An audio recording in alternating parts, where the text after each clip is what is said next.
Story, my wife discovers she's a pedophile. So, you know how I always tease you about technically grooming me when we were teenagers? Oh, here we go again.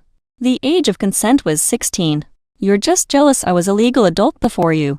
Yeah, but we looked it up, parental approval was required. And you always said my mom buying me condoms was her blessing. It totally was. She knew what we were up to and she supported us, in her own way. Well, remember when mom stayed over last month?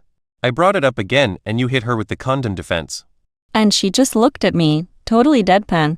She said, I didn't consent to you two having sex.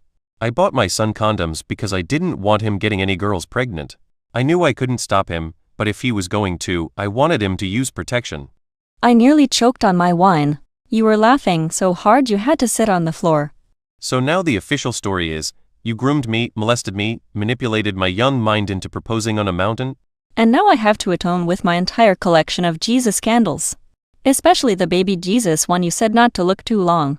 Exactly. According to Reddit, you're a monster. But you're my monster. And you love it. Admit it. Every second. Still glad I got off at the wrong bus stop with you.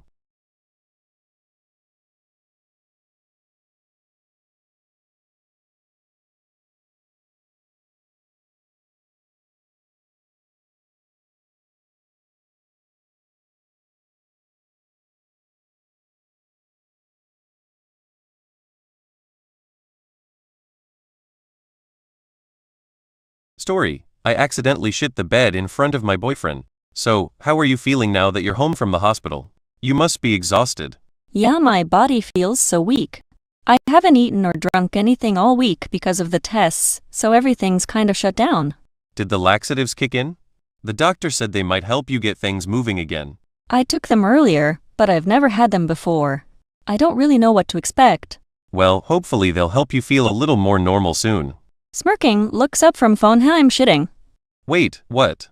Eyes widen in horror, hand flies down. Oh no, I meant fart.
Story, I thought my upstairs neighbor hated me, then I found the note. I live on the second floor of a 3-story apartment building. Honestly, it's the anxiety sandwich zone. Every little sound from above or below it feels like it's happening right inside my skull. For the longest time, I thought my upstairs neighbor hated me. Not because of anything I did, just in general. She moved in during the pandemic. Never said hi. Always wore these big headphones. And she dropped things constantly. Like random thuds at 3 a.m. like someone losing a Jenga match in slow motion. Once, something rolled across her floor for a full 30 seconds. A full 30 seconds. What even rolls that long? A bowling ball? A watermelon? So I started leaving my shoes at the door. Walking around in socks. Just in case she could hear me. Turned my music down, closed cabinets gently. I even felt guilty sneezing too loud. Can you believe that? Then the worst thing happened. I dropped a full glass of water in the kitchen. Loud crash. Glass everywhere. I cleaned it up fast, but I was convinced she'd come down and yell. Or file a complaint. Or both. But the next morning, I found a post-it on my door. Yellow, a little crumpled. Handwriting like a teacher's. It said, "Hey, hope you're okay. I heard a crash last night. Just wanted to check in. I drop stuff all the time too. No judgment." Smiling face with smiling eyes. Apt 3C. I melted. Seriously. This woman I'd invented an entire villain arc for was just me, but one floor up. I baked banana muffins later that week, box mix, nothing fancy, and left some at her door with a note, "From your equally clumsy neighbor." She sent me a voice note, These are amazing. Also, I'm pretty sure the rolling sound you heard last week was a cantaloupe. Long story. Now we talk sometimes. Trade leftovers. Send memes. Still haven't met in person, but it feels like I've made a friend. Through walls and floorboards and scribbled notes. Story. I went to the wrong funeral. I stayed. Now her grandma sends me birthday cards. I still think about it sometimes. I was so new to the city, felt completely disconnected. Then I got this text from a number I didn't know. What did it say? Hey, service is at 3. Wear something dark, she hated bright colors. I know you didn't know her well, but it would mean a lot if you came. And you didn't recognize the number? No. But something in the words, it felt heavy, you know? Like someone was really hoping for support. And I had nothing else going on that day. So you just went? Yeah.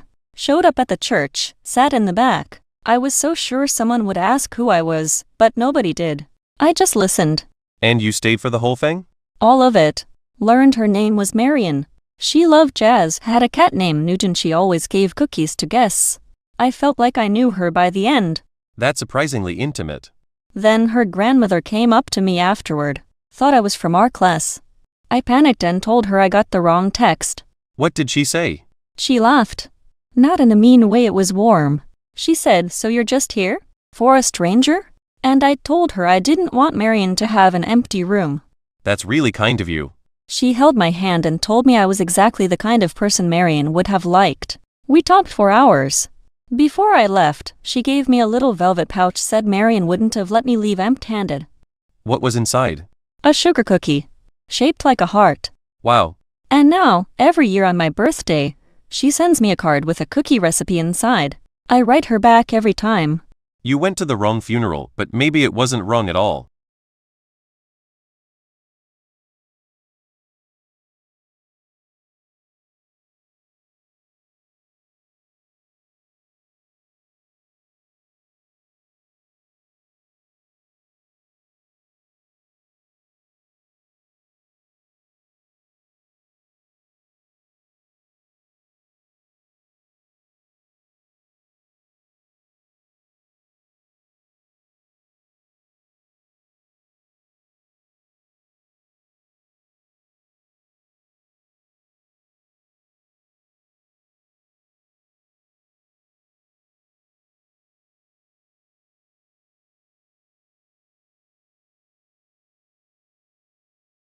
Story. I accidentally shit the bed in front of my boyfriend.